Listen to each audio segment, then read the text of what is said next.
કામગીરીને શરૂ કરવામાં આવી છે। આ વર્ષે ચોમાસામાં ગત વર્ષની જેમ સ્થિતિ ન સર્જાય તે માટે પોરબંદર મનપા હરકતમાં આવ્યું છે।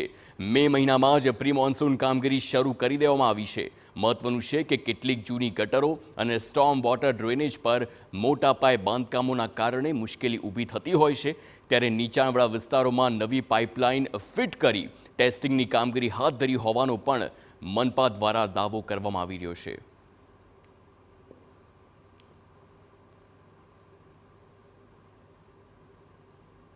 ત્યાંની પણ સ્ટોર્મ વોટરની સફાઈની કામગીરી હાલમાં શરૂ કરેલ છે।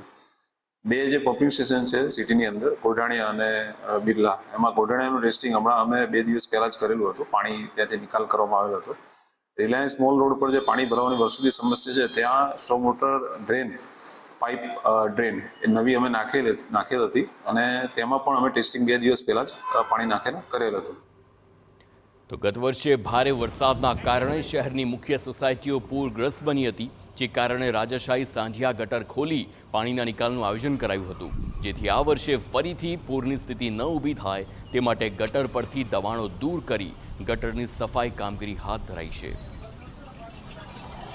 સાંઢિયા ગટર છે તેનું ટેન્ડર અમે બીજી વખત હમણાં કરેલું હતું તાજેતરમાં, તે અત્યારે અમે ફાઇનલ થયેલ છે અમારા કક્ષાએથી અને એની કામગીરી હમણાં ગઈકાલે જ અમે શરૂ કરી હતી સફાઈની। એમાં ક્લિનિંગ કરીને અને ત્યારબાદ તેના પર જે પણ ટેકનિકલ રીતે અમારે કરવાનું છે, ખાસ કરીને સ્કૂલની પાસેની કામગીરી છે તે અમે ફટાફટ પૂર્ણ કરશું અને વહેલી તકે અમે સાંઢિયા ગટર છે એનું રિસ્ટોરેશન પૂર્ણ કરીશું। સમાચાર સુરતથી, જ્યાં